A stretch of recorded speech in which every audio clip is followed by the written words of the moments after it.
System theory, दुसरी सायकोडायनॅमिक theory, चौथी social learning theory, पाचवी कॉन्फ्लिक्ट थेरी, जी आता आपण सुरू करणार आहोत.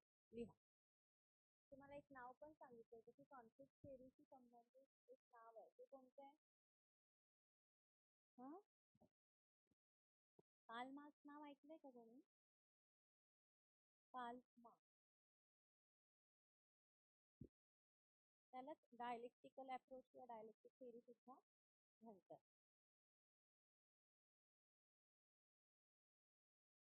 Dialectical approach or dialectical theory.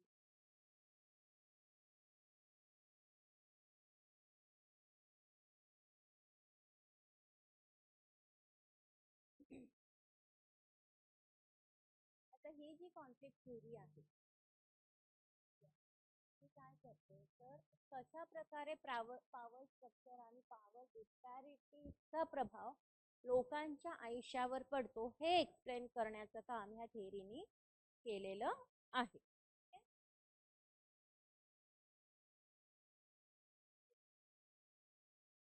Conflict theory help कशासाठी मदत करते? कॉन्फ्लिक्ट थेरी तर एक्सप्लेन करण्यासाठी, स्पष्टीकरण देण्यासाठी की कशा प्रकारे पॉवर स्ट्रक्चर, सत्ता ज्याला म्हणजे सत्तेची रचना ज्याला म्हणते ती सत्तेची रचना आणि पॉवरच्या डिस्पॅरिटी, डिस्पॅरिटी म्हणजे असमानता असं आपण म्हणतो, त्या पॉवर स्ट्रक्चर आणि पॉवर डिस्पॅरिटीचा प्रभाव लोकांच्या आयुष्यावर कशा प्रकारे पडतो हे ह्या कॉन्फ्लिक्ट थेरी मध्ये मांडण्याचा प्रयत्न केला. आता पॉवर जे आहे हे अनइक्वली डिव्हाइडेड आहे, कारण सत्ता ही समानतेवर डिव्हाइड केली आहे का, विभागली आहे का, तर नाही. प्रत्येक सोसायटीमध्ये हीच परिस्थिती आणि सगळ्यात ज्या सोसायटी परपेच्युएट आहे वेगवेगळ्या फॉर्म्सला धरून. आता वेगवेगळे फॉर्म्स कशाचे, वेगवेगळ्या पद्धती कशाच्या, तर ऑपरेशन आणि इनजस्टिसच्या, म्हणजे अन्याय, अत्याचार, हे ऑपरेशन म्हणजे ज्याला मागासलेपणा म्हणतो ते, हे वेगवेगळे फॉर्म्स आहे ऑपरेशन आणि इनजस्टिसचे. पण हे कशाच्या माध्यमातून अप्लिकेबल होतात, तर थ्रू स्ट्रक्चरल इनइक्वालिटी, रचनात्मकल्या ज्या काही रचनात्मक असमानता त्याच्यामध्ये, from the wealth gap to racial discrimination. म्हणजे थोडक्यात जर सांगायचं झालं तर गट आणि व्यक्ती हे जे आहे ते इतरांच्या हितापेक्षा स्वतःचं हित वाढवतात, असं आपण म्हणतो की जो सधन आहे तो अजून सधन होत चालला आणि जो गरीब आहे तो गरीबच राहिला तर अजून तो गरिबीकडे वळतो. तो गरीब व्यक्ती अजून तो त्याच्या पॉवर स्ट्रक्चर त्याच्याकडे नाही, त्याच्याकडे इकॉनॉमी नाही, त्याच्याकडे इनइक्वॅलिटी. पण हे करण्यासाठी आपण काय करतो तर त्याचा इम्पॅक्ट पडतोय का नाही. पण कॉन्फ्लिक्ट थेरीमध्ये काय म्हटलं तर रेशियल डिस्क्रिमिनेशन जे आहे त्याचा देखील इथे प्रभाव पडतो. म्हणजे पॉवर स्ट्रक्चर आणि पॉवर मधली जी असमानता आहे ते लोकांच्या जीवनावर कशा प्रकारे परिणाम करते ते ह्या थेरीत तर सांगितलंच आहे, स्पष्ट केलं आहे. परंतु प्रत्येक समाजामध्ये ज्या काही शक्ती आहे किंवा ज्या काही सत्ता आहे त्या सुद्धा असमान आहे हे सुद्धा सांगण्यात आलंय, कारण जी विभागणी आहे ती अनइक्वल आहे. आता संपत्तीचं अंतर आहे, जातीचं अंतर आहे, संरचनात्मक असमानता आहे, विविध प्रकारचे अत्याचार अन्याय लोकांवर होतात, ही सगळी असमानता. थोडक्यात गट आणि व्यक्ती हे स्वतःच्या हिताचा जास्त विचार करतात इतरांच्या हितापेक्षा. आता डॉमिनंट जे आहे ते मेंटेन करतं सोशल ऑर्डर, कशाच्या द्वारे, मॅनिप्युलेशनच्या द्वारे, ग्रुप्स आणि कंट्रोल करतं. डॉमिनंट सोशल ऑर्डरचे मॅनिप्युलेशन ग्रुप करतो. परंतु सोशल चेंज हा जो आहे हा अचीव केला जाऊ शकतो through conflict. For example interrupting periods of stability असंही लिहिलं आहे. इंटरप्टिंग म्हणजे व्यत्यय आणणे, जे जो काही काळ आहे स्टॅबिलिटीचा त्या स्टॅबिलिटीच्या काळामध्ये. आता ह्या थेरीमध्ये आयुष्य जे आहे त्या आयुष्याचे काही वैशिष्ट्य सांगितली आहे ह्या कॉन्फ्लिक्टच्या द्वारे, either open or through exploitation instead of conflict. म्हणजे उघड किंवा एकतर उघडपणे केलं जातं शोषण किंवा छुप्या स्वरूपात केलं जातं पण शोषण मात्र होतं, हे याचं वैशिष्ट्य आहे. ह्या सिद्धांतामध्ये जीवन हे एकमताच्या ऐवजी संघर्षाने वैशिष्ट्यकृत आहे, की सोसायटीमध्ये फक्त संघर्षच आहे. क्लिअर झालं इतकं? कॉन्फ्लिक्ट थेरी समजली? कॉन्फ्लिक्ट थेरी समजली का?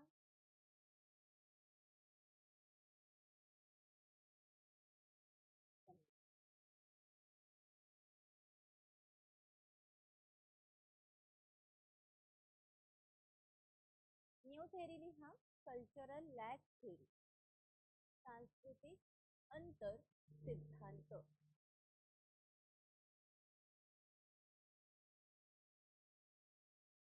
कल्चरल लॅग थेरी, सांस्कृतिक अंतर सिद्धांत.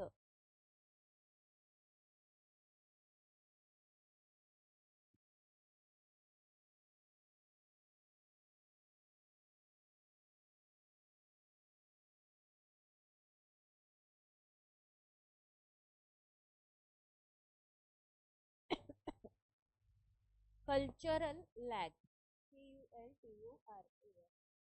Lag, LAG theory.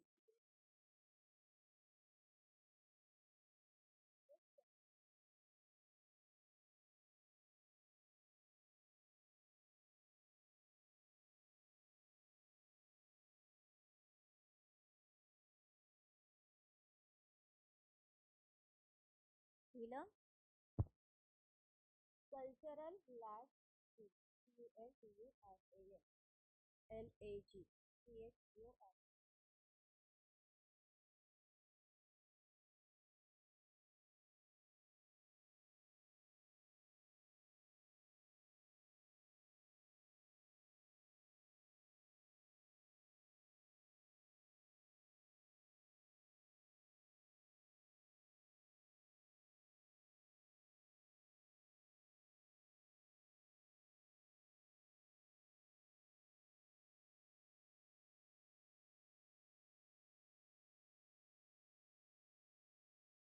Cultural lag theory.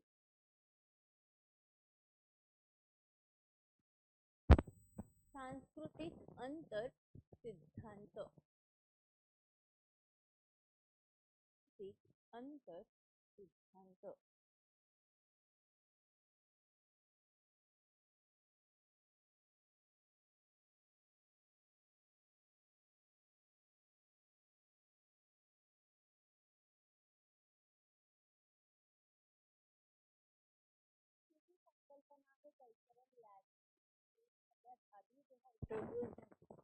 तर ती इंट्रोड्यूस ज्यांच्याद्वारे झाली त्यांचं नाव होतं WF ऑगबर्न. लिहा, WF ऑगबर्न, OGBURN.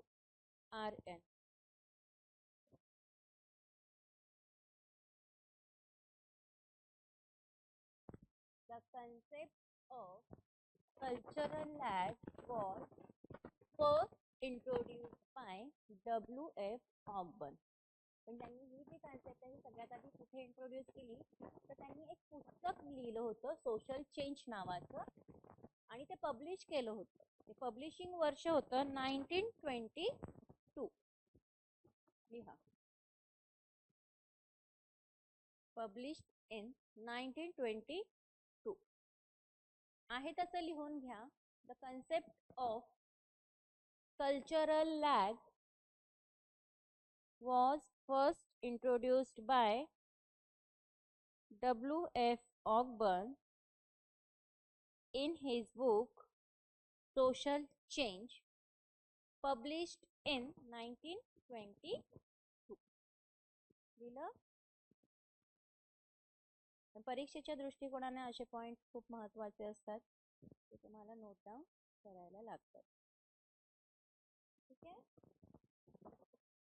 तेव्हापासून कल्चरल लॅग हे डिस्कस करण्यात यायला लागलं. म्हणजे कल्चरल लॅग नेमकं काय ही चर्चा व्हायला सुरुवात झाली. वेगवेगळ्या अँगल्सनी, वेगवेगळ्या दृष्टिकोनातून वेगवेगळ्या अँगल्सनी, वेगवेगळ्या दृष्टिकोनातून करायला सुरुवात केली. तर त्यावेळेचे काही सोशोलॉजिस्ट होते, समाजशास्त्रज्ञ, त्यांनी चर्चा करायला सुरुवात केली डिफरंट वेज. आता 1922 मध्ये जे प्रकाशन झालं होतं पुस्तकाचं सोशल चेंज नावाच्या, त्या पुस्तकामध्येच WF ऑगबर्ननी काय केलं होतं तर सांस्कृतिक अंतराची जी संकल्पना ती सगळ्यात प्रथम तिथे इंट्रोड्यूस केली होती. म्हणजे पुस्तकामध्येच ती सगळ्यात आधी वाचण्यात. तेव्हापासून सांस्कृतिक अंतर ही जी थेरी आहे त्याची चर्चा वेगवेगळ्या ठिकाणी, वेगवेगळ्या माध्यमातून, वेगवेगळ्या अँगलनी व्हायला सुरुवात झाली. ठीक आहे. तथापि मॅकेवर एक नाव लिहिलं,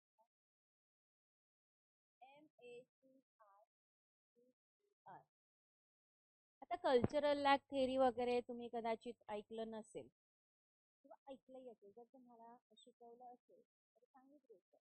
पण ज्यांनी नाही कधी हे शब्द ऐकले त्यांच्यासाठी चॅलेंजिंग आहे. तुम्हाला जास्त अभ्यास करायला लागणार आहे. ठीक आहे.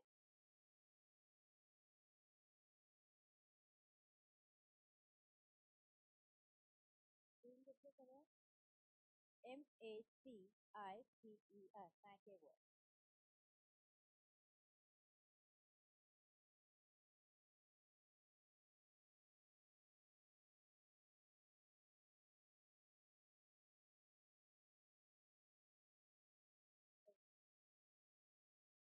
हे काय बोलले, टेक्नॉलॉजिकल लॅग विषयी, जे तांत्रिक जे अंतर आहे संस्कृतीमध्ये त्याविषयी ते बोलले. टेक्नॉलॉजिकल रिस्ट्रेंट आहे, कल्चरल क्लॅसेस आहे, कल्चरल जर बघायचं झालं तर मॅकेवरनी म्हटले ते तांत्रिक अंतर, तांत्रिक संयम, संस्कृती, संघर्ष आणि सांस्कृतिक विभाग याबद्दल कोण बोलले? Mac ever. हेही लिहून घ्या. कदाचित तुम्हाला प्रश्न दिलेला राहील हे सेंटेन्स की technological lag, technological restraint, culture clash आणि कल्चरल ॲम्बिव्हॅलन्स असं एक सेंटेन्स बनवलेलं राहील आणि खाली काही नावं दिलेली राहील. त्यापैकी हे कोण बोललेलं आहे, कोण ह्याविषयी बोललं ते सुद्धा तुम्हाला माहीत असायला पाहिजे.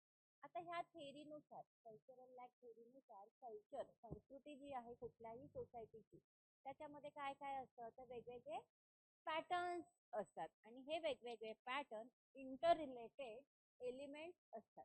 म्हणजे परस्पर संबंधित घटक ज्याला आपण म्हणतो ते ह्या थेअरीमध्ये असतात. म्हणजे कोणताही समाज असू दे, त्या कोणत्याही समाजाच्या संस्कृतीमध्ये परस्पर संबंधित घटकांचा समावेश असतो. ह्याचं बेस्ट एक्झाम्पल कोणी देऊ शकेल का?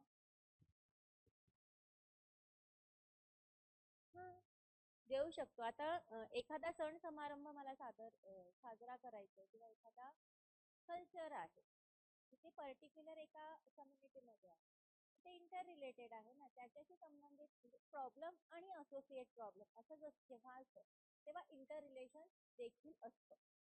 त्या पद्धतीने हा विषय मांडलेला आहे. इथे आपण एकदम स्पष्टपणे किंवा साध्या सोप्या भाषेत असं बघू शकतो की हे जे सगळे आस्पेक्ट आहेत आपल्या संस्कृतीचे किंवा समाजाच्या संस्कृती हे अजिबात बदलत नाही at the same rate and at the same time. Same वेळेला सेम रेटला ते बदलत नाही. आता हा जो बदल आहे कुठल्याही एका पार्ट मधला कल्चरल पॅटर्नचा, तो क्रिएट करतो disturbances in the other closely related part. म्हणजे जसं मी म्हणतो की आपण सहजपणे किंवा इझिली जे सांगू शकतो, पाहू शकतो की संस्कृतीचे जे सगळे पैलू आहेत ते काही एका वेळी किंवा एका दराने बदलणार नाही. हा चॅलेंज आहे आपल्यासाठी. परंतु सांस्कृतिक जे पॅटर्न आहे त्याच्या एका भागात बदल जर केला तर इतर जे भाग आहे ते अजून जवळून संबंधित भागांमध्ये ताण निर्माण करू शकतात, स्ट्रेस निर्माण करू शकतात आणि त्याचा त्रास देखील होऊ शकतो असंही म्हटलेलं आहे. जबरदस्ती करून होता कामा नये. आता ऍडजस्टमेंट कशामधले, हे जे पार्ट्स आहेत सोसायटीचे त्या पार्ट्सच्या मधलं जे ऍडजस्टमेंट आहे मेक इव्हेंच्युअली टू रिस्टोर सुसंगतता मेंटेन करण्यासाठी, रिस्टोर करण्यासाठी हे ऍडजस्टमेंट आवश्यक आहे. इव्हन ऍडजस्टमेंट हा शब्द आपण रोजच्या वापरामध्ये वापरतो, बोलतो, ऐकतो. ऍडजस्टमेंट म्हणजे काय?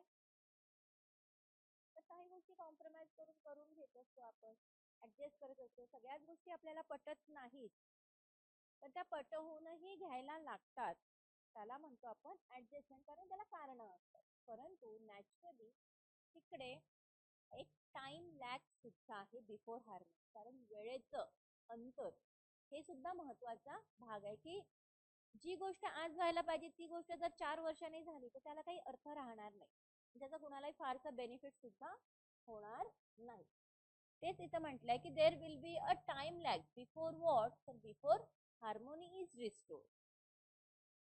हार्मोनी रिस्टोर करण्यासाठी एक तिथे टाइम, वेळेचं सुद्धा अंतर आहे असं म्हटलेलं. आता हा जो टाइम लॅग आहे ह्याला कल्चरल लॅग असं म्हणतात. Time lag is also known as cultural lag.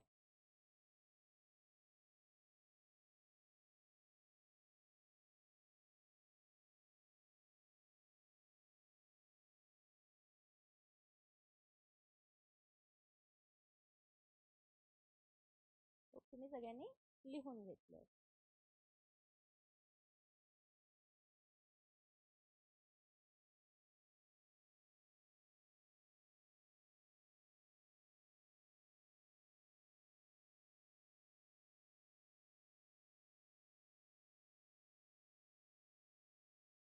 This time lag is also known as cultural lag. That's it. He cultural lag theory समजून घ्यायची आहे खूप चांगल्या पद्धतीने. जास्त काही डिफिकल्ट नाही. तुम्ही जर एक बेस्ट एक्झाम्पल म्हणायचं झालं तर जनरेशन गॅप आपण आपल्या बोलण्यासाठी दोन पिढ्या. आता माझी पिढी ज्या पिढीत मी जन्माला आली ती पिढी माझ्या आई वडिलांची बऱ्याचदा फरक असतो. त्यावेळेचा काळ, त्यावेळेची परिस्थिती, त्यावेळेचे पैसे, त्यावेळेचे प्रॉब्लेम वेगळे होते. पण आज मला ते प्रॉब्लेम वेगळे जाणवतील. मला फेमस जाणवतील. ज्या गोष्टी त्यांना योग्य वाटत होत्या त्या मला योग्य वाटणार असंही होऊ शकतं. पण कालांतराने वेळ गेली आहे माझी माझी परिस्थिती बदलली. पॉझिटिव्हली निगेटिव्ह वॉट एव्हर जी काही आहे पण ती बदल मात्र झाली.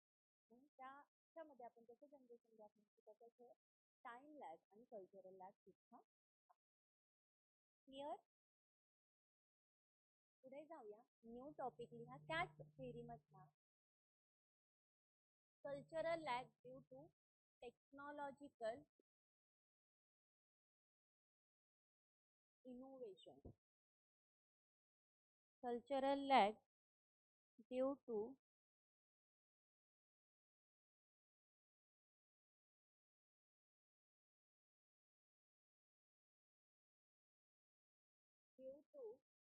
technological innovation. TECHNOLOGICA.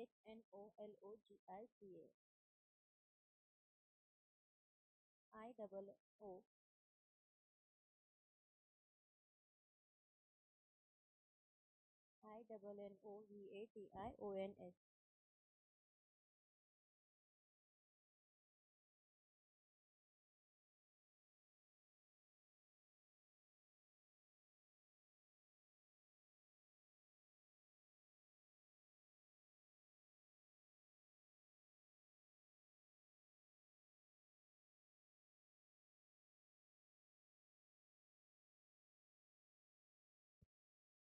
Cultural lag due to technological innovation. सुरू करायचं.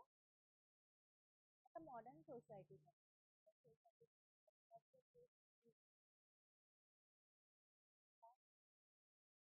टेक्नॉलॉजिकल चेंज हा जो आहे हा सेट करतो स्पेस.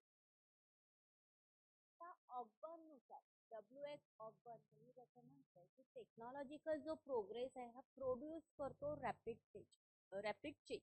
म्हणजे टेक्नॉलॉजी तंत्रज्ञानाच्या माध्यमातून जो काही बदल आहे हा खूप जलद गतीनं होतो असं त्यांनी म्हटलं. पण हा कशामध्ये होतो तर जे काही मटेरियल आस्पेक्ट आहे आपल्या कल्चरचं त्याच्यामध्ये. परंतु नॉन मटेरियल आस्पेक्ट जे आहे ते फेल ठरलेले आहे. कशासाठी तर ऍडजस्ट करण्यासाठी किंवा ते जे काही करतात ते फक्त after and excessive time lag म्हणजे खूप जास्त वेळ निघून गेल्यानंतर त्याचाच परिणाम काय आहे तर खूप सारे ट्रबलसम सोशल प्रॉब्लेम्स आहेत ते क्रिएट झालेले आहे. फॉर एक्झाम्पल ऑटोमोबाईल इंट्रोड्यूस झालंय. ऑटोमोबाईल सेटअप किंवा सेक्टर डेव्हलप झालेलं आहे. हे इंट्रोड्यूस झालं लॉंग बिफोर खूप आधी. वी कुड सफिशियंटली ब्रॉडन आर स्ट्रीट. आता पूर्वी गाड्या नव्हत्या. पूर्वीच्या काळामध्ये बैलगाडी घोडा हे साधनं ट्रॅव्हलिंगसाठी वापरल्या जायची. पण कालांतराने ऑटोमोबाईल डेव्हलप झालं. मग गाड्या वाढल्या आणि ज्यावेळी बैलगाड्या घोडे वापरत त्यावेळी रस्त्याची रुंदी किंवा रस्ते चांगलेच असायला पाहिजे, सिग्नल्सच असायला पाहिजे असं काहीही नव्हतं. तो काळ होता. पण मॉडर्न काळामध्ये जेव्हा ऑटोमोबाईल आले त्या काळामध्ये काय झालं, रस्त्याची रुंदी वाढली, सिग्नल्स आले, हो की नाही? हा कल्चरल लॅग आपण त्याला म्हणतो. As a result, many troublesome social problems are created. For example, ते त्रासदायक असणाऱ्या समस्या उद्भवल्या असं म्हटलंय. आणि त्याचं एक्झाम्पल म्हणून त्यांनी ऑटोमोबाईल सांगितलंय की जे की इंट्रोड्यूस झालं खूप आधी. आणि वी कुड सफिशियंटली ब्रॉडन आर स्ट्रीट्स, म्हणजे त्यानुसार आपले जे रस्ते होते ते सुद्धा मोठे करण्यात आले, जेवढे पाहिजे होते तेवढे, जे की सुटेबल होते हॉर्स कॅरेजेस करता, आणि इम्पोज करत होते strictly traffic rules in order to what avoid motor accidents होऊ नये म्हणून काही नियम ठरले होते. ते नियम सुद्धा इथे पाळल्या गेले. आता जेव्हा आपण म्हणतो आधुनिक समाज, ह्या आधुनिक समाजामध्ये तांत्रिक बदल एक गती सेट करत होते, स्पीड सेटअप करत होते. ऑर्गॅनिक असं सांगितलंय की तंत्रज्ञानाची काही प्रगती आहे की आपल्या कल्चरमध्ये एक भौतिक पैलूचे झपाट्याने बदल घडतात, परंतु गैरभौतिक पैलू जे आहे ते सुद्धा समायोजित करण्यात अयशस्वी होतात किंवा जास्त वेळ गेल्यानंतर ते कसे करतात. त्याचाच परिणाम काय, तर त्रासदायक सामाजिक समस्या निर्माण होतात. त्याचे उदाहरण घोडागाडीसाठी योग्य असलेले आणि मोटार अपघात टाळण्यासाठी वाहतूक नियमांची काटेकोरपणे अंमलबजावणी करणे, रस्ते पुरेशा प्रमाणामध्ये रुंद करणे, आणि ऑटोमोबाईलची ओळख समाजाला करून द्यावी.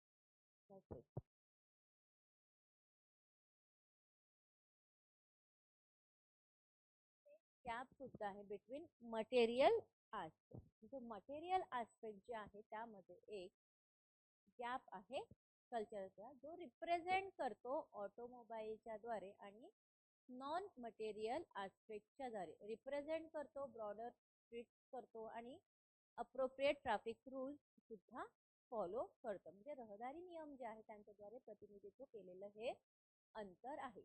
सिमिलरली जेव्हा आपण काही स्टेटमेंट करतो तेव्हा मानवाचं विजन जे आहे हे लॅगिंग आहे बिहाइंड हिज पॉवर. कशासाठी, तर वेपन करण्यासाठी मास डिस्ट्रक्शनचं. ऍक्च्युली आपण रेफर करतो काइंड ऑफ कल्चरल लॅग. आता ह्या ॲटॉमिक चेंजमध्ये सच टाईप ऑफ लॅग आहे जो हळूहळू इन्क्रीज झालेला आहे, वाढला.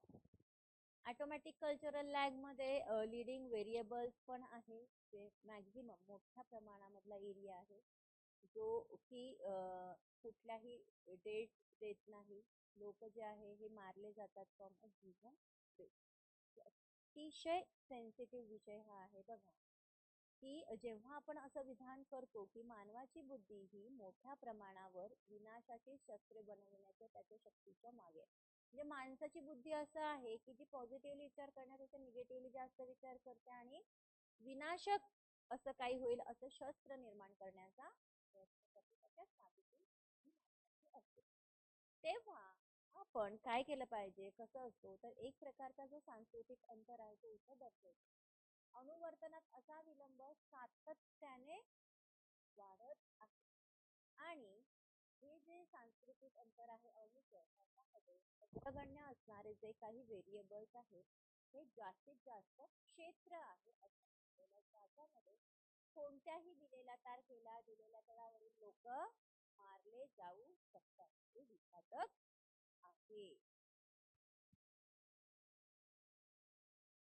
इथपर्यंत समजलं का?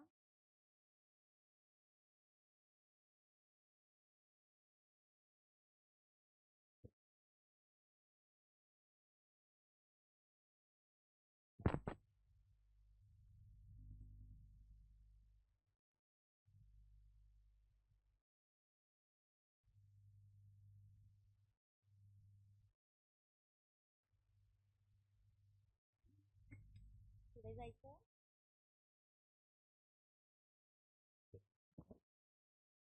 आता हे जे लॅगिंग व्हेरिएबल आहे ही एक ॲबिलिटी आहे, सक्षमता, प्रतिबंध घालण्याची ह्या ॲक्सिलरेटिंग पॉवरला damaging or destroying the kind of civilisation.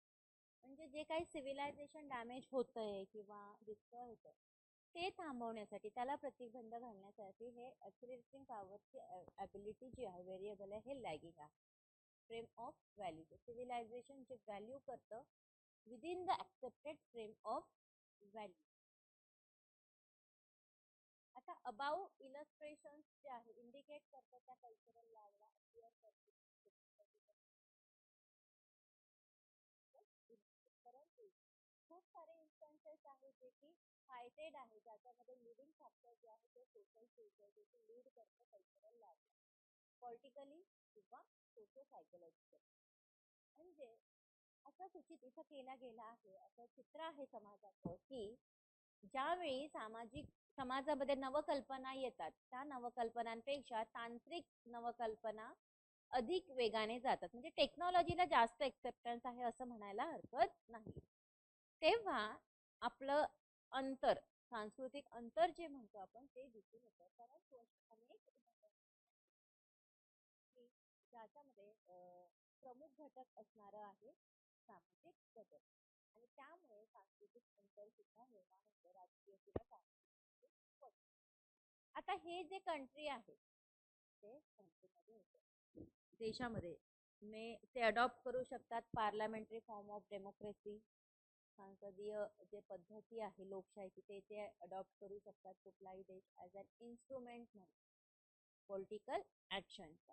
ठीक आहे. परंतु इनिशियल स्टेजेसमध्ये हे जे इफेक्टिव्ह आहे त्याचं कारण काय आहे तर फॉर्म ऑफ गव्हर्नमेंट. बरोबर. फॉर्म ऑफ गव्हर्नमेंट आहे जे की अजिबात वेरी करू शकत नाही फेल्युअर ऑफ द पीपल. कशासाठी डेव्हलप करण्यासाठी habits of thought attitude and temperament जे की आवश्यक. कशासाठी तर बेस्ट यूज करण्यासाठी ह्या machinery.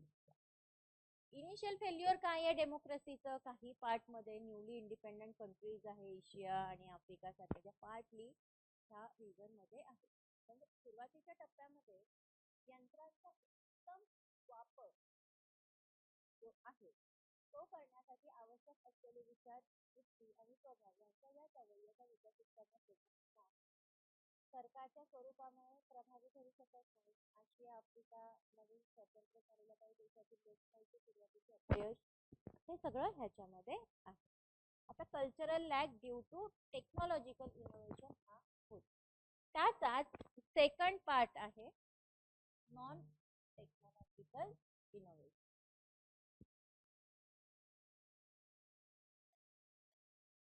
Technological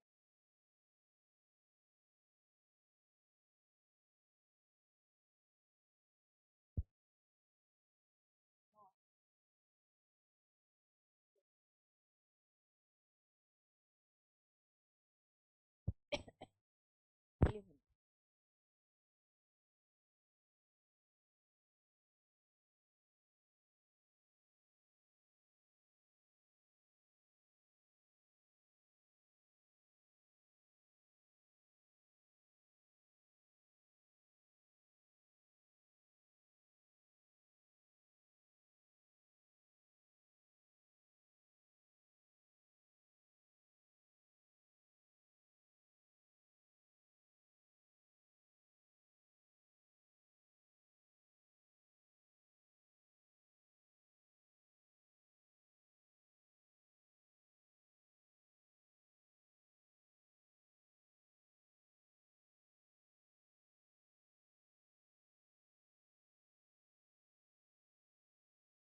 cultural lag due to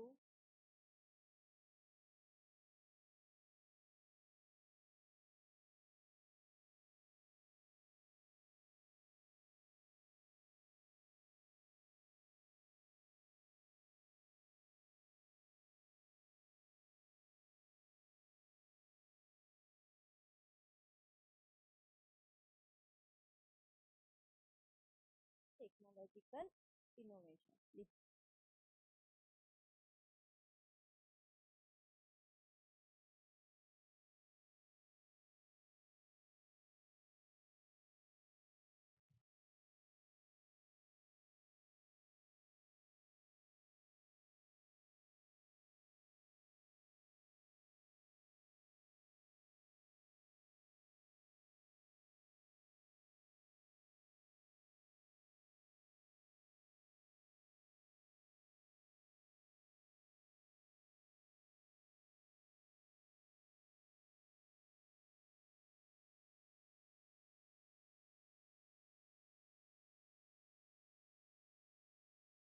इथे काही स्ट्रायकिंग फॉर्म्स आहे कल्चरल लॅबचे जे की इमर्ज झालेले आहे वेगवेगळ्या डेव्हलपमेंटमधून टेक्नॉलॉजिकल इनोव्हेशन. फॉर इन्स्टन्स जर बघायचं झालं तर हा जो प्रोग्रेसिव्ह इन्कम टॅक्स आहे, for example income tax assess at a progressive rate. Income tax कुणाला लागतो? लिमिटपेक्षा जी काही लिमिट ठरली आहे त्यापेक्षा जर वर टॅक्स लागत असेल, जे इन्कम असेल तर. आता सध्या अर्थसंकल्पीय ह्याच्यामध्ये 12 लाखाची अट दिलेली आहे. 12 लाखाच्या वर जर तुमचं इन्कम दिलं तर तुम्हाला टॅक्स लागणार. Non technological income progressive income tax असेल ॲट अ प्रोग्रेसिव्ह रेट, जे की regarded as a definite social innovation in non technological tax. ते वैशिष्ट्यपूर्ण नसलेला आहे म्हणजे ओळखला जातो. प्रगतीशील आयकर कर ते प्रगतीशील दराने मूल्यमापन केलेला प्राप्ती कर. बरोबर. हा एक निश्चित सामाजिक नवकल्पना म्हणून ओळखला जाऊ शकतो आणि तो वैशिष्ट्यपूर्ण सुद्धा आहे. म्हणूनच तेव्हापासून अमाऊंट ऑफ मनी जे आहे हे इन्व्हॉल्ड आहे, often quite large the case of some person. काही लोकांच्या बाबतीत तो मोठा देखील असू शकतो. इन्व्हेस्टमेंट असू शकतो फाइंड आउट करण्यासाठी, पण डिसऑनेस्ट मेथड ज्या इस्कॅपिंग आहे फ्रॉम द पेमेंट हाय त्यांचं असेल. रेट जो आहे टॅक्सेशनचा हा जास्त असतो. मोठे अप्रोचेस असतात टॅक्स इव्हॅशनसाठी. काही व्यक्तींच्या बाबतीत गुंतलेल्या पैशांची रक्कम बऱ्याचदा खूप मोठी असते. पेमेंट पासून पळून जाण्याची काही अप्रमाणित पद्धत शोधण्याचे प्रलोभन जास्त असते. म्हणजे टॅक्स मला लागू नये म्हणून मी काय केलं पाहिजे, तर मी माझं इन्कमच दाखवायचं नाही असे. म्हणजे ते एक प्रलोभन आहे पैसा वाचवण्याचं किंवा शासनाला तो पैसा जाऊ नये. कर आकारणीचा देखील दर हा खूप जास्त प्रमाणात असल्यामुळे कर चुकवेगिरी जी आहे, लोक चुकवतात कर, त्यांचे मार्ग देखील अधिक आहे. म्हणजे काय, तुम्ही इकडे कर लावलाय पण तो चुकवण्याचे मार्ग देखील कर चुकव्या लोकांकडे ते शोधून काढतात. यातनं काय होतंय, तर कर भरला जात नाही जेवढा गेला पाहिजे, कराचे रेट जास्त. आता कल्चरल लॅब जो आहे ह्या केसमध्ये हा टाइम इंटरवल आहे त्याच्यामधला innovation of progressive income taxation develop, जे की अजिबात कम्प्लिटली अचीव केले गेलेलं नाही. ॲडिक्वेट सोशल कंट्रोल सुद्धा नाही प्रिव्हेंट करण्यासाठी टॅक्स इव्हॅशन जास्त. म्हणजे कर चुकवेगिरीच्या बाबतीत हे नसलेलं त्याचं ठोस असं काहीही नाही. तो कल्चरल लॅक थेअरीचा भाग इथे संपलाय टेक्नॉलॉजिकल आणि नॉन टेक्नॉलॉजिकल इनोव्हेशन्सच्या द्वारे. तर आता जे जे मुद्दे तुम्ही लिहून घेतले आहेत ना ते 1 मिनिटामध्ये वाचून तर पटकन तुम्हाला रिकॉल होईल. पटकन.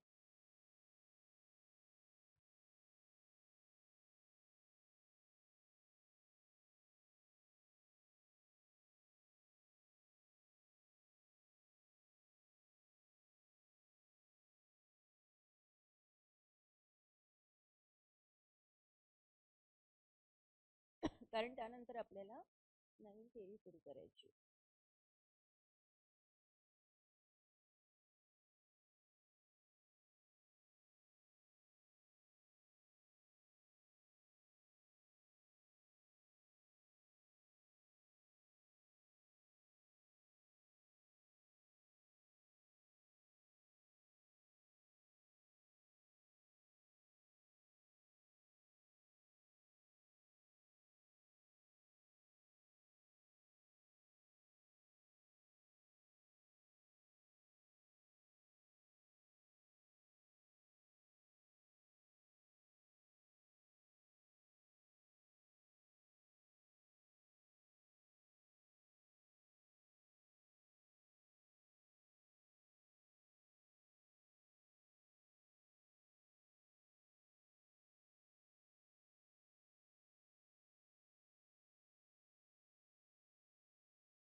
झालं वाचून?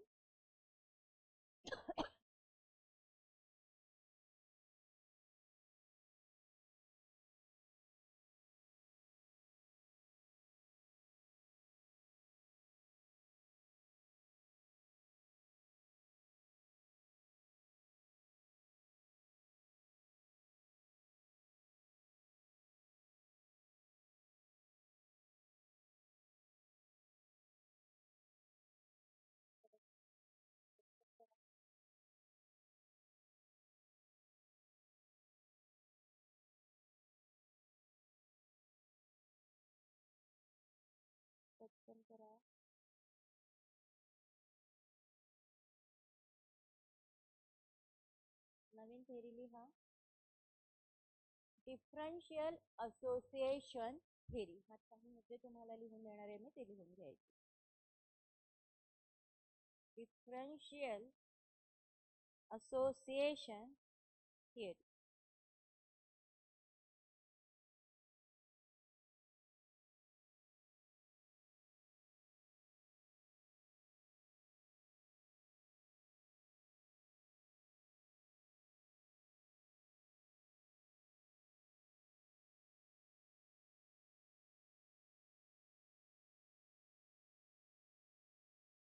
तर हे जे डिफरन्शियल असोसिएशन थेरी ह्यामध्ये काही मुद्दे मी सांगते, ते लिहून घ्या. आणि ह्याच्यावर एक तरी प्रश्न परीक्षेमध्ये येणारच.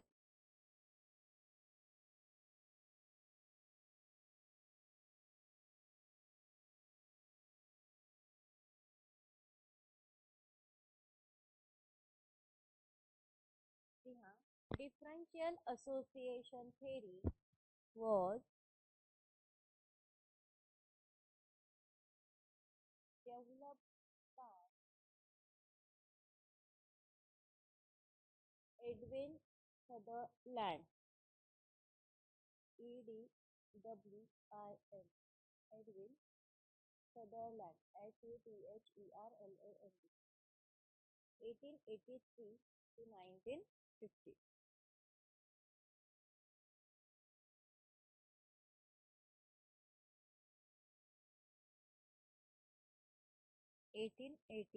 to 1950.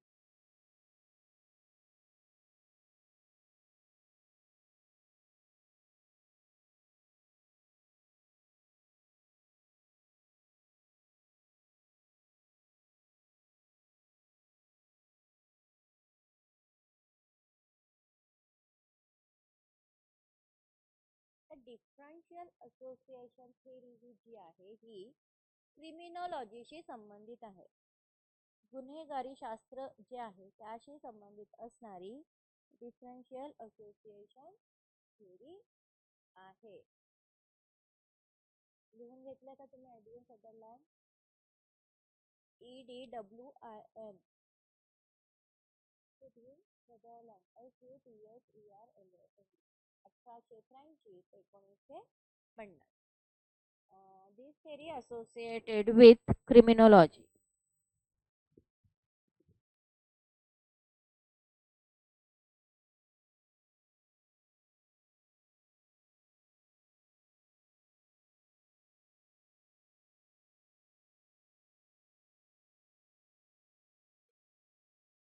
तर ही जी थेअरी आहे डिफरन्शियल असोसिएशन थेअरी सिद्धांत, हे क्रिमिनॉलॉजी मध्ये विकसित झालेला सिद्धांत आहे.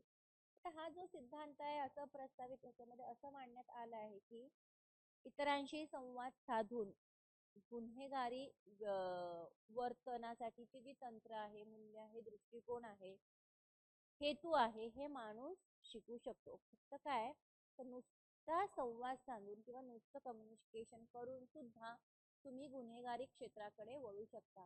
की गुन्हेगारीची तंत्र काय, मूल्य काय, दृष्टिकोन काय, हेतू काय, हे तुम्ही शिकू शकता. डिफरन्शियल असोसिएशन थेअरी ही विचलन करते. विचलनाच्या ज्या शिकवण्याच्या सिद्धांताबद्दल सर्वात जास्त या थेअरीमध्ये बोललं जातं. कारण काय तर हा जो सिद्धांत आहे हा व्यक्ती गुन्हेगार कसा बनतो, म्हणजे तो बनण्यास तो कसं शिकतो यावर लक्ष केंद्रित केलेलं आहे. परंतु ते गुन्हेगार का बनतात याच्याशी संबंधित नाही, बॅकग्राऊंड काय याच्याशी संबंधित नाही.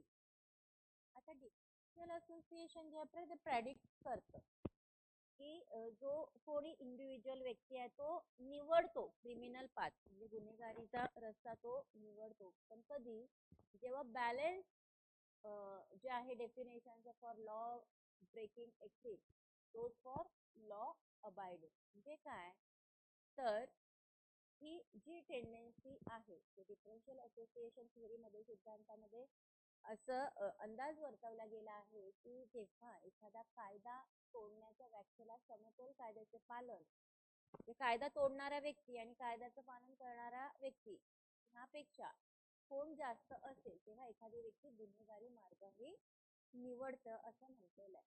आता ह्याच प्रवृत्तीला बळकटी दिली गेली, पण कधी जेव्हा जर सामाजिक सहवास जो आहे, वर्तन जे आहे समाजाचे त्या व्यक्तीबरोबर, त्या व्यक्तीच्या जीवनात सक्रिय लोक प्रदान करेल. म्हणजे जशी संगत तसं, म्हणजे जेवढा पॉझिटिव्ह लोक, सकारात्मक लोक त्याच्या सोबत राहतील, तेवढी त्याची ग्रोथ होईल.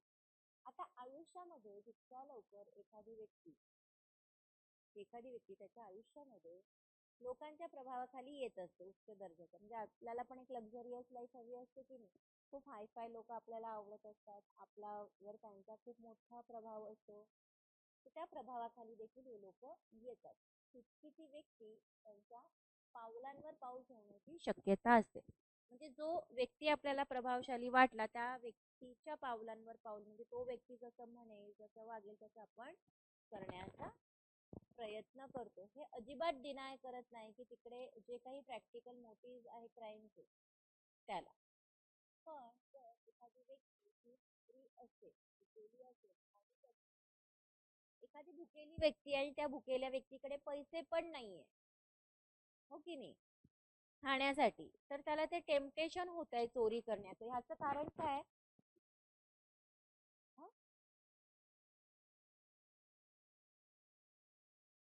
डाऊन करायला सांगितलं तेव्हा बस तिकडे दिसत नाही.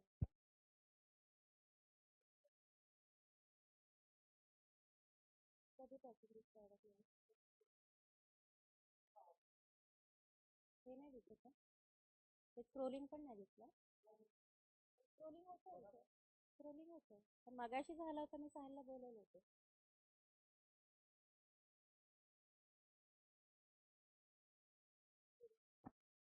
नाही तसं इथे आलंच तसं चॅटमध्ये.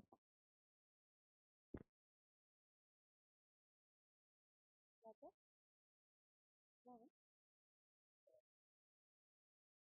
स्क्रोलिंग, इकडून इकडून दोन्ही कडून येतं.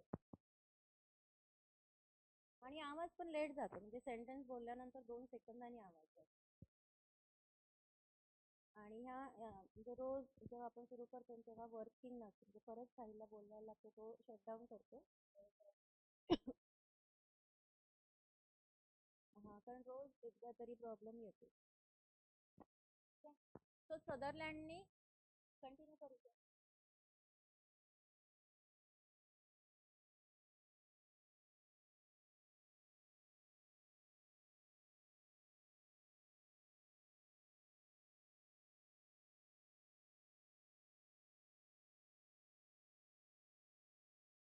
पर्यंत आली होती आपण.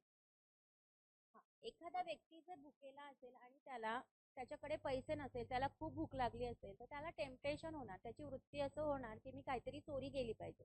जर तो खाद्याच्या दुकानामध्ये किंवा खाद्याच्या ठिकाणी ते खाद्य जर चोरी करत असेल, तर तो काही हॅबिच्युअल गुन्हेगार नाहीये.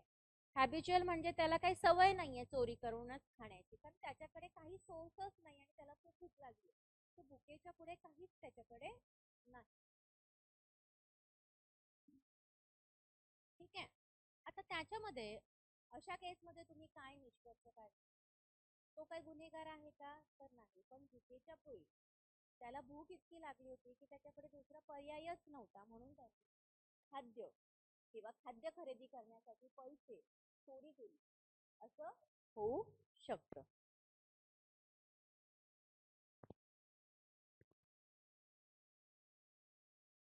ठीक आहे, असं इथं स्पष्ट सांगितलेलं आहे.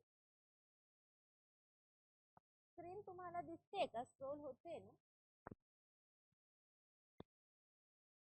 आता ही जी टेंडेन्सी ही रिन्फोर्स करते सोशल असोसिएशनला, जी प्रोव्हाइड करतं ऍक्टिव्ह लोकांना पर्सनच्या लाईफ.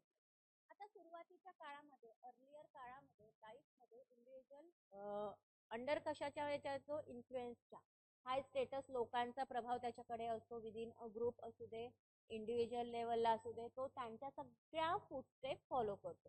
इथे अजिबात तो डिनाय करत नाही की तिकडे जे काही प्रॅक्टिकल मोटिव्ह आहे क्राईमचे, ते इथे डिनाय केल्या जात नाही, त्याला काही नकारात्मक दिल्या जात नाही. जर व्यक्ती उपाशी असेल, त्याच्याकडे पैसे नसेल, तर टेम्पटेशन होतं त्याला चोरी करायचं. त्याला असं वाटतं की प्रमाणामध्ये केली असली, पैसे नसतील तर चोरी चोरी करण्याचा मोह त्याला होतो. टेम्पटेशन म्हणजे मोह, त्याचं करू वाटतं. आता आपण फॉर एक्झाम्पल सिंपल उदाहरण घ्यायचं झालं, काही लोक डाएट करतात. आता डाएट करत असताना कशासाठी तर काही हेल्थ इश्यूज असतात, वजन कमी करायचं असतं, एन नंबर ऑफ रिझन्स असतात डाएट करत. त्याच्यामध्ये डाएट करून पण जी वस्तू माझ्या डाएट फूड मध्ये नाहीये ती खाऊ वाटते, त्याचा मोह होत असतो. तसाच हा मोह इथे चोरीचा त्या व्यक्तीला होतो. परंतु यूज ऑफ नीड, गरजांचा वापर आणि व्हॅल्यूज हे इक्विव्होकल आहे. सम एक्सटेंट आहे, बोथ नॉन क्रिमिनल आणि क्रिमिनल इंडिव्हिज्युअल्स हे मोटिवेटेड असतात need for money and social gain. म्हणजे काय तर गुन्ह्यामागे व्यावहारिक हेतू असू शकतात, हे काही आपल्याला नाकारता येत नाही. परंतु एखादी व्यक्ती जर भुकेली असेल, पैसे नसतील तर चोरीचा मोह होणं हे साहजिक आहे, त्याला आपण गुन्हेगारी म्हणू शकत नाही. पण गरज आणि मूल्य ह्याचा वापर मात्र अस्पष्ट आहे. कारण खाणं, त्याच्या पोटाला भूक लागली आहे ही त्याची गरज आहे खाणं, पण त्याची मूल्य त्याला काय सांगतात, तर मूल्याच्या बियॉन्ड तो जातो, कारण भुकेच्या पुढे काही नाही. म्हणून ह्याचा मूल्य आणि भुकेचा गरजेचा जो काही वापर आहे तो अस्पष्ट आहे असं म्हणतो. काही प्रमाणामध्ये दोन्ही व्यक्ती पैशाच्या आणि सामाजिक फायद्याच्या गरजेने प्रेरित असतात. आता महत्वाची जी क्वालिटी आहे डिफरन्शियल असोसिएशन थेअरीची, ती फ्रिक्वेन्सी आहे आणि इंटेन्सिटी आहे इंटरॅक्शन. तीव्रता, ठीक आहे, तीव्रता आणि वारंवारता. फ्रिक्वेन्सी म्हणजे वारंवार, तुम्हाला शब्द पण माहित असायला पाहिजे. वारंवारता आणि इंटेन्सिटी म्हणजे तीव्रता, हे इंटरॅक्शनच आहे. अमाऊंट ऑफ टाइम, आता किती वेळ आपल्याला लागतो, म्हणजे एखाद्या व्यक्तीला विशिष्ट व्याख्याच्या संपर्कात आलेला वेळ, विशिष्ट वेळ पर्टिक्युलर टाइम, आणि जो काही संवाद होता तो परस्पर संवाद हा कोणत्या टप्प्यावर सुरू झाला आहे, हे दोन्ही गुन्हेगारी क्रियाकलाप स्पष्ट करण्यासाठी महत्वपूर्ण आहे. आता जी प्रोसेस आहे लर्निंग क्रिमिनल बिहेवियरची, अजिबात खरं पाहिलं वास्तविकता जर बघितली तर ते वेगळी नाही आहे from the process involved in learning कुठल्याही इतर टाईप ऑफ बिहेवियर मध्ये. आता सदरलँडने इथं काही गोष्टी मेंटेन केल्या ज्या की नो युनिक लर्निंग प्रोसेस, ह्याच्यामध्ये there is no unique learning process सदरलँडनी मेंटेन केलंय. सदरलँडनी काय म्हटलंय की इथं काही युनिक प्रोसेस नाहीये लर्निंगची, जी असोसिएटेड आहे एक्वायरिंग नॉन नॉर्मेटिव्ह वेज मध्ये बिहेवियरच्या, की वर्तनाची जी मानकं आहे ती मानकच नाहीये. त्याच्यामुळे जे मार्ग आपण आत्मसात केले त्याच्याशी संबंधित अशी कोणतीही अद्वितीय शिक्षण प्रणाली इथं अवेलेबल नाही असं म्हटलेलं आहे. एक अतिशय युनिक आस्पेक्ट आहे ह्या थेअरीचा की ते कशा म्हणजे ते काम करते एक्सप्लेन करण्यासाठी, more than just juvenile delinquency. Juvenile delinquency म्हणजे बाल गुन्हेगारी शास्त्र, मोर दॅन जस्ट हे कमिटेड आहे लोअर क्लास च्या द्वारे. तेव्हापासून क्राईम जो आहे हा समजून घेतला जाऊ शकतो. लर्न बिहेवियर आहे, थेअरी आहे जी की अप्लिकेबल आहे white collar corporate and organise crime. आता हे जे सिद्धांत, या सिद्धांताचा एक अतिशय अनोखा पैलू असा आहे की केवळ अल्पवयीन जे गुन्हेगार, ज्याला आपण जुवेनाईल डेलिक्वन्सी म्हणतो, ती आणि खालच्या वर्गाचे व्यक्ती, lower caste people, lower class people, lower caste people, त्यांनी जे काही गुन्हे केले आहेत त्या गुन्ह्यांपेक्षा अधिक स्पष्ट करण्यासाठी ते कार्य करते ही थेअरी. कारण काय तर गुन्हा शिकलेले वर्तन हे समजले, शिकले आपण ते करतोच आहे. हा सिद्धांत जो आहे हा व्हाईट कॉलर म्हणजे उच्चभ्रू कॉर्पोरेट आणि संघटित गुन्हेगारीला देखील लागू आहे. Crime is crime. इतकं क्लिअर झालं, समजतंय सगळं.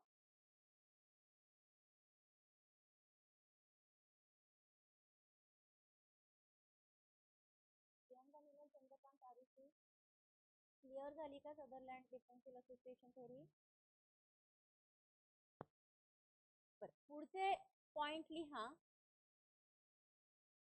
Sutherland 9 points of differential association. Sutherland 9 points of differential association.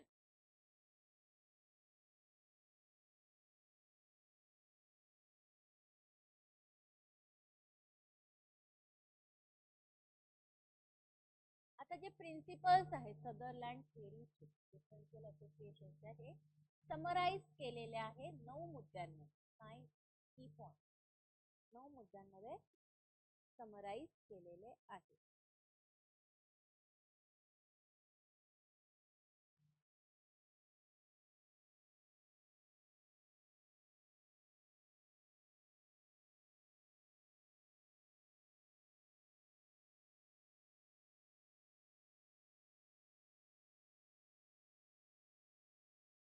ते आपल्याला शिकून घ्यायचे आहे.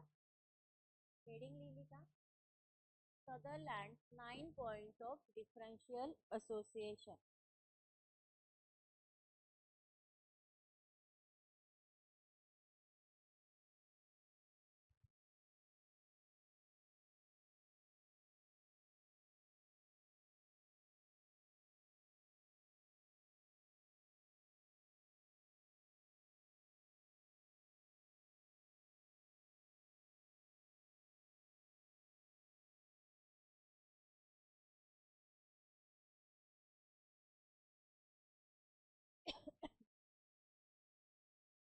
आता हे जी तत्व किंवा हे जे प्रिन्सिपल्स मांडले सदरलँड थेअरी ऑफ डिफरन्शियल असोसिएशनचे हे समराईज केले गेले आहे 9 मुद्द्यावर.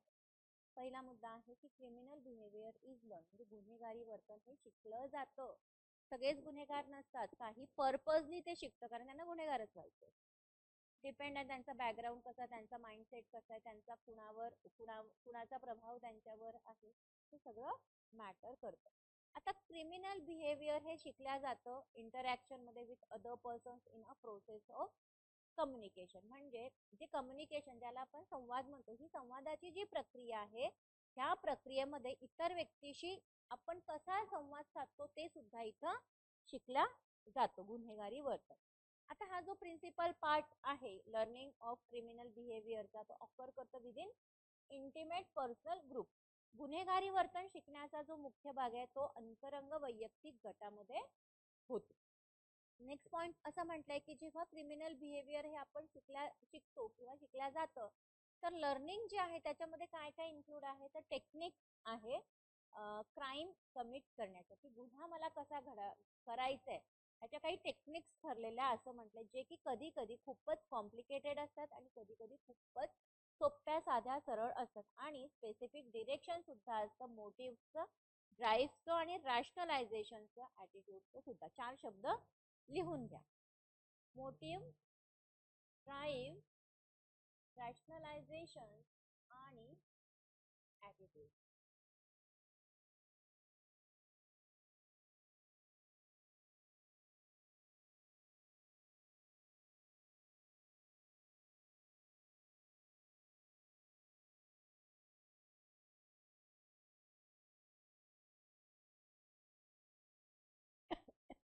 Rationalization and attitude.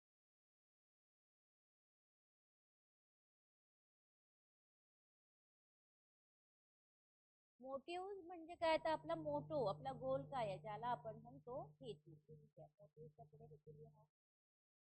Drive second DRIVES चालना. तिसरं रॅशनलायझेशन RATIONALIZATIONS रॅशनलायझेशन म्हणजे तर्कसंगतता. आणि चौथं आहे ॲटिट्यूड ज्याला आपण म्हणतो वृत्ती.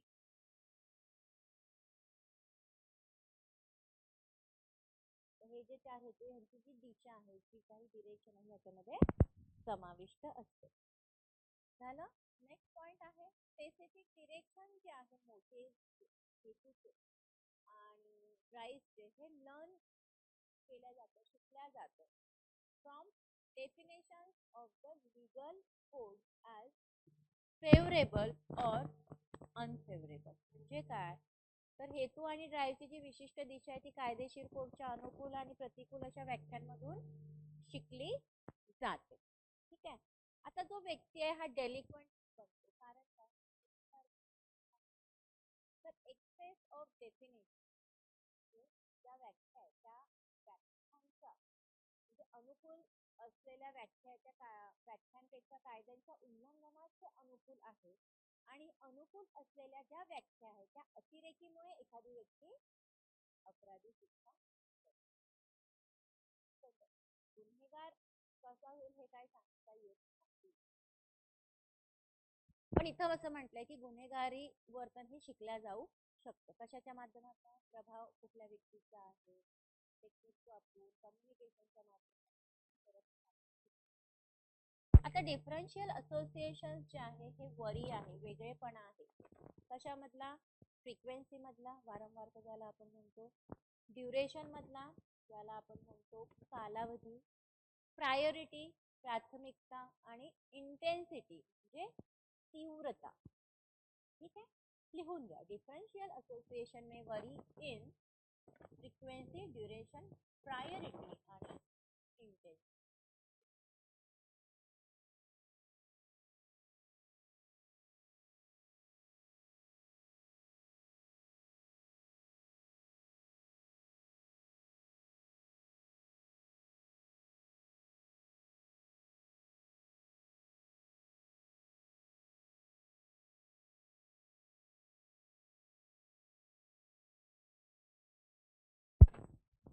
ठीक आहे. आता ही जी प्रोसेस आहे लर्निंगची, ही क्रिमिनल बिहेवियर आहे. By with criminal and anti criminal pattern जे इन्व्हॉल्व करतात ऑल ऑफ द मेकॅनिझम जे इन्व्हॉल्व आहे कोणत्याही अदर लर्निंग मध्ये, म्हणजे सर्व यंत्रणाचा ह्याच्यामध्ये समावेश आहे. गुन्हेगारी आणि गुन्हेगारी विरोधी नमुन्यांद्वारे जर आपण बघितली गुन्हेगारी वर्तन, तर हे शिकण्याच्या प्रक्रियेमध्ये इतर कोणत्याही शिक्षणात गुंतलेल्या सर्व यंत्रणाचा ह्याच्यामध्ये समावेश आहे असं म्हटलेलं आहे.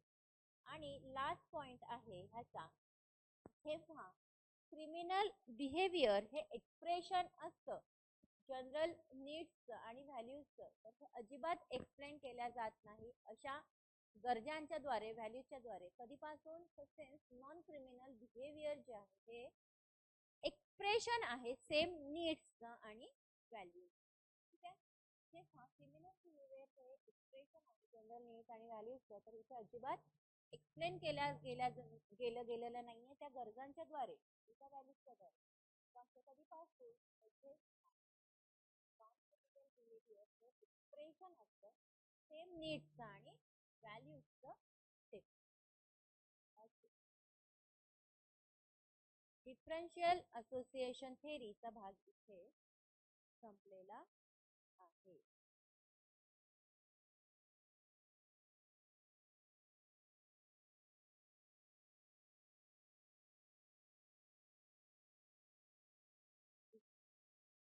काही मुद्दे सुटले असेल पटापट लिहा, काही लिहायचं राहिलं असेल तर लिहा, काही विचारायचं असेल तर विचारा.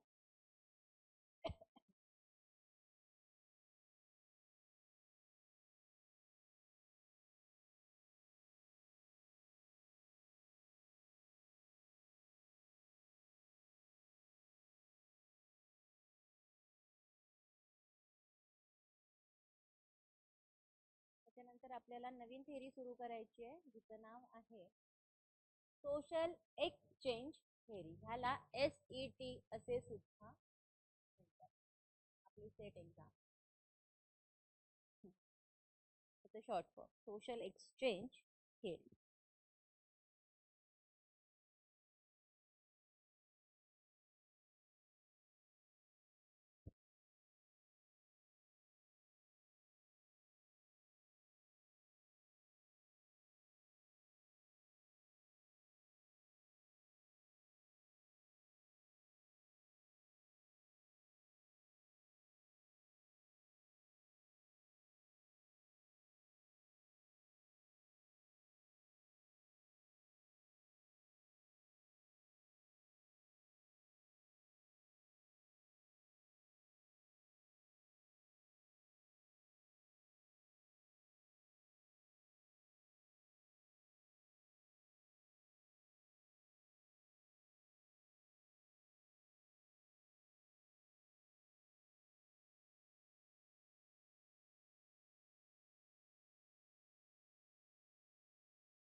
मध्ये लिहा.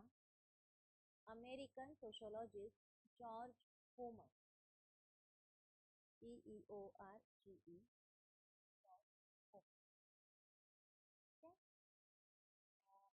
सांगते थेअरीचं नाव लिहून घ्या.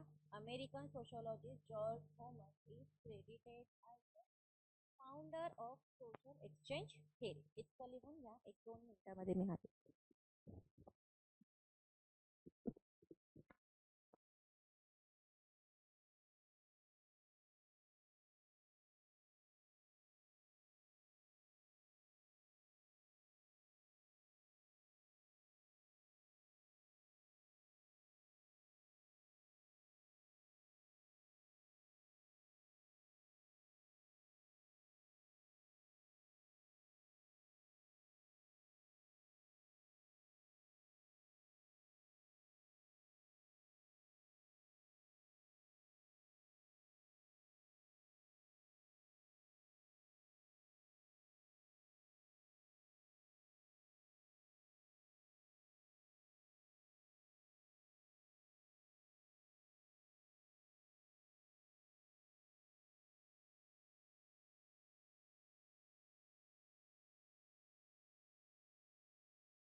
American sociologist George, GEORGE, human, HOMANS लिहिलं.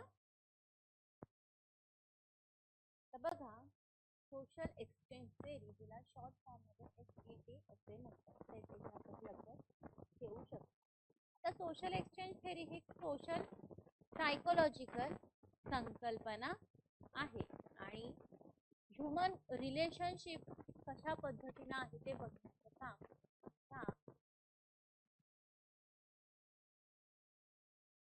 सोशल एक्सचेंज थेअरी हे सोशल सायकोलॉजिकल कन्सेप्ट आहे. ते ह्युमन रिलेशनशिप आहे, याचं काइंड ऑफ रिझल्ट आहे गिवन फ्रॉम सोशल बिहेवियर.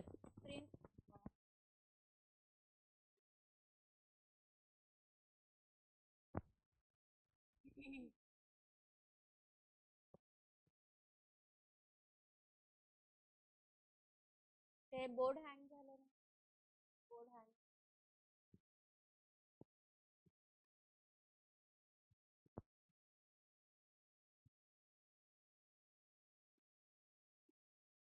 आवाज येतोय का माझा विद्यार्थ्यांना?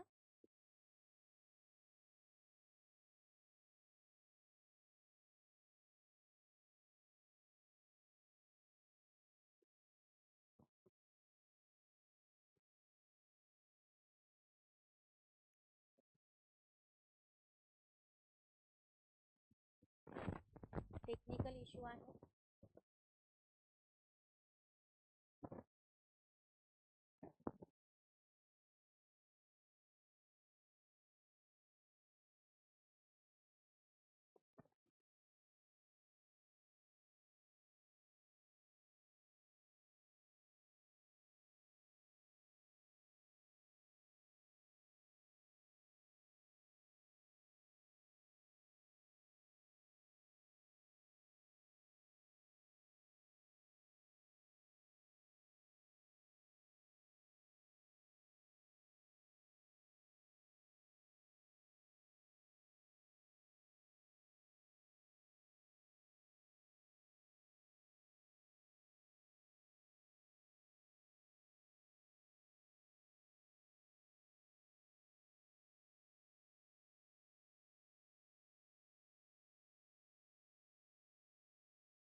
टेक्निकल इश्यू लेक्चर थांबायला लागेल कारण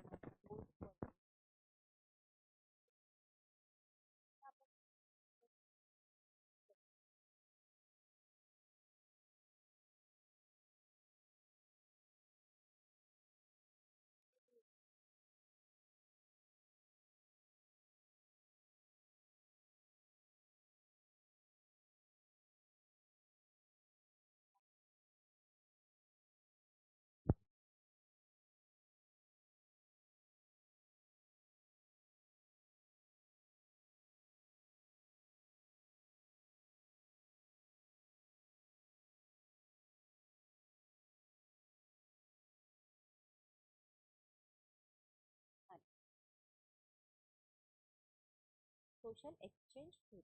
आता ही जी सोशल एक्सचेंज थेरी आहे हे सोशल सायकोलॉजिकल कन्सेप्ट आहे आणि याचा व्ह्यू पॉइंट काय आहे तर ह्युमन रिलेशनशिप म्हणजे मानवी नातेसंबंध as a kind of result म्हणून जो ड्रिव्हन होतो सोशल बिहेवियरच्या द्वारे.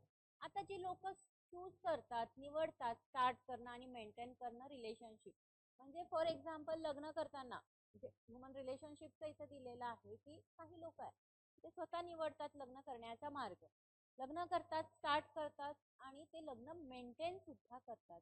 ते लग्नाचं जे काही नातेसंबंध आहे ते मेंटेन केल्या जातं जे मॅक्झिमाइज करतं बेनिफिट आणि मिनिमाइज करतं कॉस्ट. त्यातनं जास्तीत जास्त बेनिफिटच मिळतो आणि जी कॉस्ट जी आहे त्याची ती मिनिमाइज होते. ठीक आहे.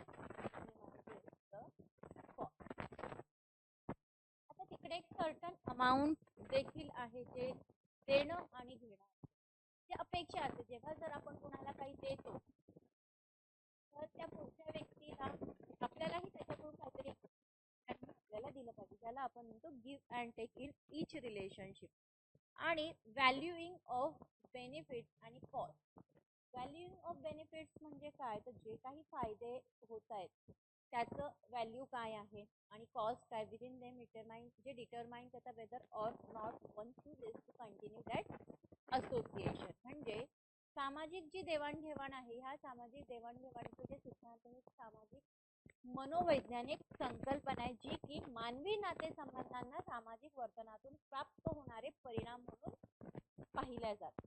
ठीक आहे. मॅक्झिमायझेशन आणि मिनिमायझेशन ज्याला आपण आता काही लोकांचे संबंध सुरू करणं करायचे जास्तीत जास्त फायदा आणि खर्च कमी करतात. आता प्रत्येक नातेसंबंधामध्ये ठराविक प्रमाणामध्ये देणे आणि घेणे असते.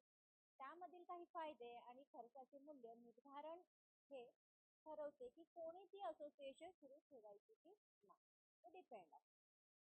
तर अमेरिकन एक नाव मी तुम्हाला जे सांगितलं, अमेरिकन सोशोलॉजिस्ट जॉर्ज होमन, लिहून घेतलंय तुम्ही. ह्यांनी एक क्रेडिट ह्यांना दिलंय की ते एक फाउंडर आहे social exchange theory. Social founder of social exchange theory is American sociologist George human. आता जर तुम्हाला प्रश्न दिलेला असेल की जॉर्ज होमन कोण होते, मला ते सांगता आलं पाहिजे की ऑप्शन मध्ये जर अमेरिकन सोशोलॉजिस्ट असेल तर तुम्ही ऑप्ट केलं पाहिजे. ते सुद्धा महत्त्वाचं. तथापि ते पहिले नव्हते, त्यांना जनक मानलं गेले, त्यांना फाउंडर मानलं गेलं ह्या थेरीचं, परंतु ते काही पहिले व्यक्ती नव्हते ज्यांनी अभ्यास केला ह्या विषयाला. ठीक आहे. होमन्सने सगळ्यात आधी हे एक्सप्लेन केली ही थेरी, पण अभ्यासक मात्र खूप होते. एक्सप्लेन करण्याची सुरुवात त्यांनी केली आणि ही जी थेरी आहे त्यांनी त्यांचं आर्टिकल एक लिहिलं होतं. जॉर्ज होमन्सने एक आर्टिकल लिहिलं होतं. त्या आर्टिकलचं नाव होतं social behaviour as change. SOCIAL. Social behaviour, BEHAVIOUR, social behaviour as exchange, EXCHANG, असं एक त्यांनी आर्टिकल लिहिलं होतं. आणि त्या आर्टिकल ते त्यांनी पब्लिश केलं होतं 1958 मध्ये. त्याच वेळी त्यांनी ह्या आर्टिकलमध्ये ह्या थेरीविषयी एक्सप्लेनेशन दिलं होतं, म्हणून त्यांना जनक म्हटलं जातं. अभ्यास खूप लोकांनी केला पण कोणी मांडलं. ठीक आहे. आता हे जो आर्टिकल आहे जो पब्लिश झाला होता तो होता इयर 1958. त्यांच्या मते सोशल बिहेवियर हा एक एक्सचेंज होता. सामाजिक वर्तन हे एक्सचेंज आहे, ज्याला म्हणतो आपण देवाणघेवाण. देवाणघेवाण कशाची, तर गुड्सची, मटेरियल गुड्सची वगैरे. परंतु हे नॉन मटेरियल वन सुद्धा होतं, जे सिम्बॉल होतं अप्रुव्हल किंवा प्रेस्टीज. आता जे व्यक्ती आहे, पर्सन्स आहे, ते खूप जास्त देतात इतरांना, प्रयत्न करतात जास्त देण्याचा आणि त्या बदल्यात ते जास्त मिळवण्याचा देखील प्रयत्न करतात. म्हणजे ही रीतच आहे समाजाची, हा नियमच आहे की दिलं तर आपण ते घेतलं सुद्धा पाहिजे, पुढच्यानी सुद्धा दिलं पाहिजे. म्हणजे व्यक्ती जो आहे तो दॅट गिव्ह मच, जास्त देतो इतरांना आणि प्रयत्न करतो अजून जास्त प्रमाणात मिळण्याचा फ्रॉम देम. आणि person that get much from others are under pressure to give much to them. असंही असतं ना. आता फॉर एक्झाम्पल एक साधं सोपं उदाहरण द्यायचं तर लग्नात मध्ये आहेर केला जातो, हो की नाही. तर आहेर केल्यानंतर आपल्याला हे रिटर्न आहेर मिळाला पाहिजे ही अपेक्षा. आपण किती उच्च प्रतीची वस्तू, कपडे घेतले आहेत, किती कॉस्टली घेतलाय, त्यानुसार मला माझं मिळालं पाहिजे अशी अपेक्षा घेऊनच आपण ते देत असतो. ठीक आहे. ते तिथं म्हटलेलं ते अंडर प्रेशर असतो आपण to give much to them. जास्तीत जास्त देण्याचं अंडर प्रेशर आपण असतो. होमन चं नाव लिहिलंय तुम्ही. अजून एक नाव लिहा, John Thibaut, JOHN, John Thibaut, THIBAU लिहिलं. अँड हॅरोल्ड केले, HAROLD, हॅरोल्ड केले, KELLEY.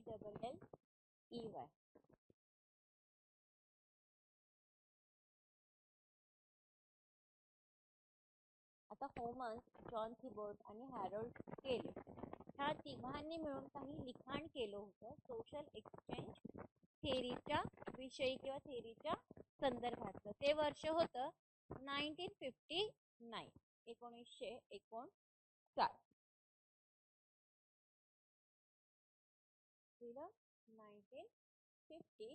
1959. त्यांनी एक पुस्तक पण लिहिलं होतं. त्या पुस्तकाचं नाव होतं, लिहून घ्या, सोशल सायकोलॉजी ऑफ ग्रुप. हे लिहून घ्यायचं असताना इन्व्हर्टेड डबल इन्व्हर्टेड फॉर्मामध्ये हे लिहून घ्यायचं आहे. Social psychology of group.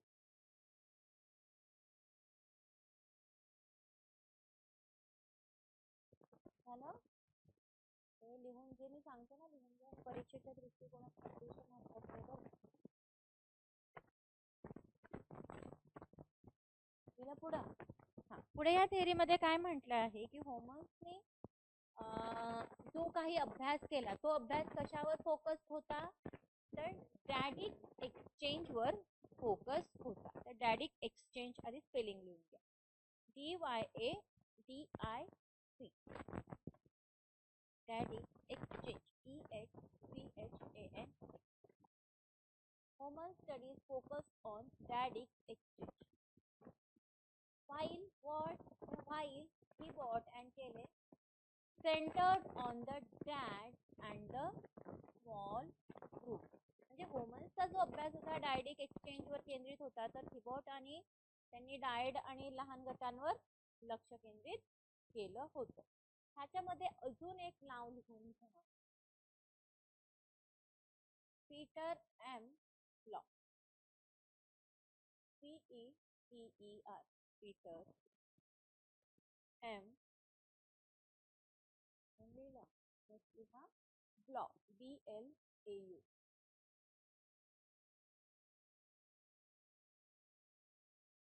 आता पीटर एम ब्लॉनी काही लिखाण केलं होतं, त्यांनी एक्सपांड केलं होतं, विस्तार केला होता. होमसने जे काही काम केलं होतं त्या कामाचा विस्तार पीटर एम ब्लॉ यांनी केला.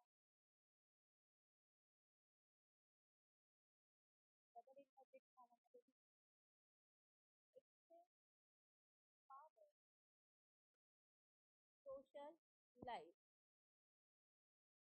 Exchange and power in social life.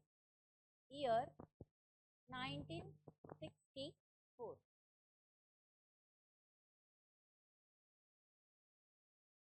Year 1964.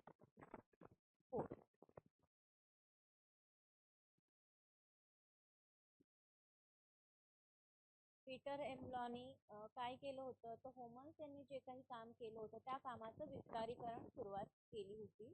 त्यामध्ये त्यांनी लिखाण केलं होतं exchange and power in social life मध्ये. त्याचं वर्ष होतं 1964. त्यांनी त्यांच्या लिखाणामध्ये फोकस केलं होतं इकॉनॉमिक अँड युटिलिटेरियन पर्स्पेक्टिव्ह.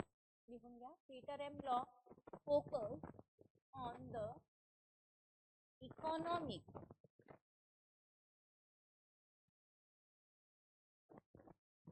म्हणजे आर्थिक आणि युटिलिटेरियन पर्स्पेक्टिव्ह म्हणजे उपयुक्ततावादी विचार. ह्या दोन गोष्टींवर त्यांनी लक्ष केंद्रित केलं होतं. ओके. नाव त्यातला कोर कन्सेप्ट काय आहे सोशल एक्सचेंज थेअरीचा त्या आपण लिहा. हेडिंग लिहा. Core concept of social exchange theory.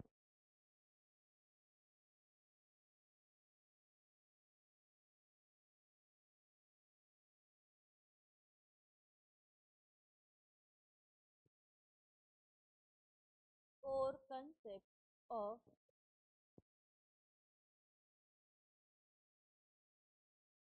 social exchange theory.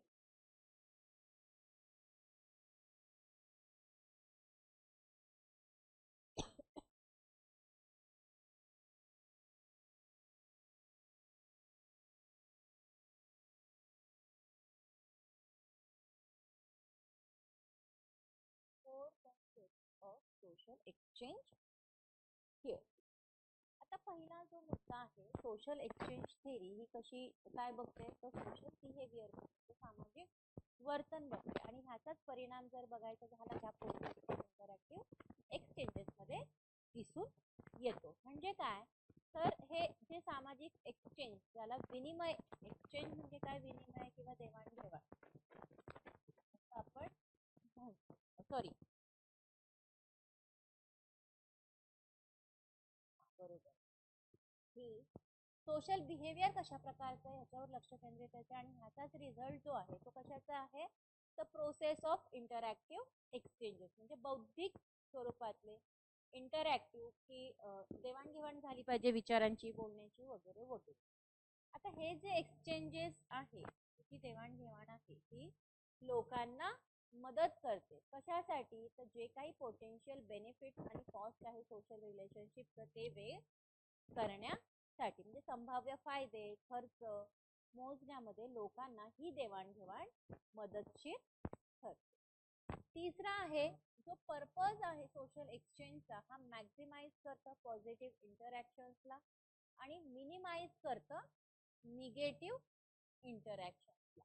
म्हणजे काय, तर हेतू काय आहे ह्या सामाजिक देवाणघेवाणीचा, तर मोठं काय करायचंय, सकारात्मक इंटरॅक्शन, आणि कमी काय करायचंय, नकारात्मक इंटरॅक्शन. ही फार सुंदर गोष्ट ह्याच्यामध्ये सांगितली आहे.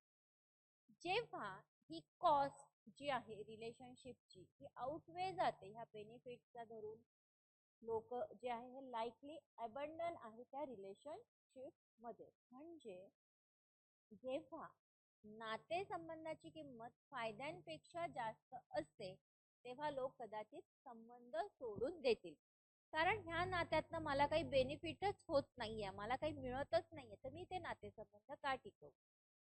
प्रत्येक वेळी फायदा बघितलेला आहे, कुठल्याही क्षेत्रात जा त्यात माझा फायदा काय हे बघितल्या जात.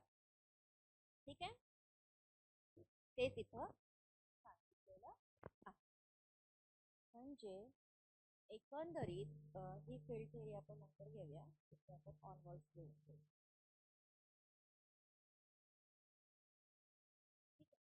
सो ही जी सोशल एक्सचेंज थेरी आपण काय काय शिकलो ते थोडंसं एक ओव्हरलुक करू, पण मोठी थेरी आहे.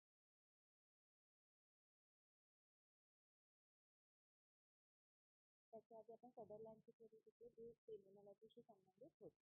सोशल एक्सचेंज थेरीला शॉर्टमध्ये एसीटी म्हणतात. सोशल सायकोलॉजिकल कन्सेप्टचा व्ह्यू पॉइंट काय आहे, तर ह्युमन रिलेशनशिप, आणि ह्या ह्युमन रिलेशनशिप मधलं मॅक्झिमायझेशन, मिनिमायझेशन, कॉस्ट, बेनिफिट हे सगळं इथं बघितलं गेलं. अमेरिकन सोशोलॉजिस्ट होते जॉर्ज थॉमस, त्यांना ह्या थेरीचं क्रेडिट आणि फाउंडर म्हणून घोषित केलं गेलं. त्याच्या आधी अनेक लोकांनी या थेरीवर काम केलं होतं पण कोणी ते एक्सप्लेन केलं नव्हतं. अमेरिकन सोशोलॉजिस्ट जॉर्ज थॉमस यांनी सोशल बिहेवियर हे ॲज एक्सचेंज जे आहे ते पब्लिश केलं होतं 1958 मध्ये. त्यांच्यामध्ये सोशल बिहेवियर हे एक एक्सचेंज होतं गुड्सचं, मटेरियल गुड्सचं, परंतु ऑल्सो नॉन मटेरियल वन सुद्धा याच्यामध्ये होतं, सिम्बॉल होतं अप्रुव्हल किंवा प्रेस्टिजचं. त्याच्यानंतर थॉमस जॉन थिबॉट आणि हॅरोल्ड केली यांनी काही लिखाणातून केलं होतं सोशल एक्सचेंज थेरी, याचं टॉपिकचं नाव होतं. 1959 मध्ये त्यांनी त्यांच्या पुस्तकाचं नाव होतं सोशल सायकोलॉजी ऑफ ग्रुप. त्याच्यामध्ये सुद्धा काही गोष्टी या थेरीविषयी लिहिल्या होत्या. त्यानंतर पीटर एम ब्लॉय यांनी होमन्सचं जे काम होतं ते एक्सपांड केलं, त्याचा पुढं विस्तार केला, पुढं नेलं, मोठं केलं.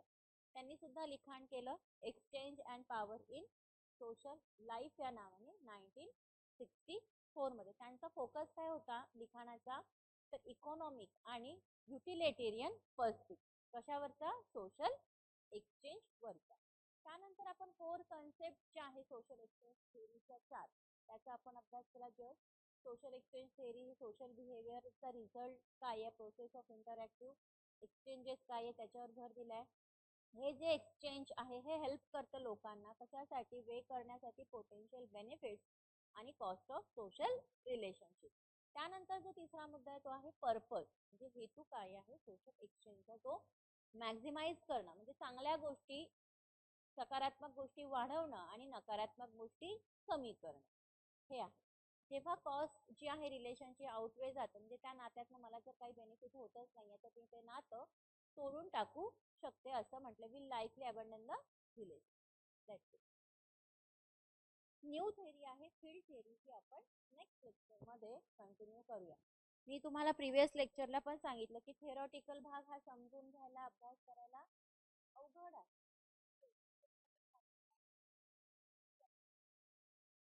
आज जे काही आपण शिकलो ह्यात जर कोणाला काही विचारायचं असेल, समजलं नसेल तर नेक्स्ट लेक्चरच्या सुरुवातीला विचारा. तुम्ही याचा अभ्यास करा. ठीक आहे. आजचं लेक्चर इथे संपलेलं आहे. थँक्यू.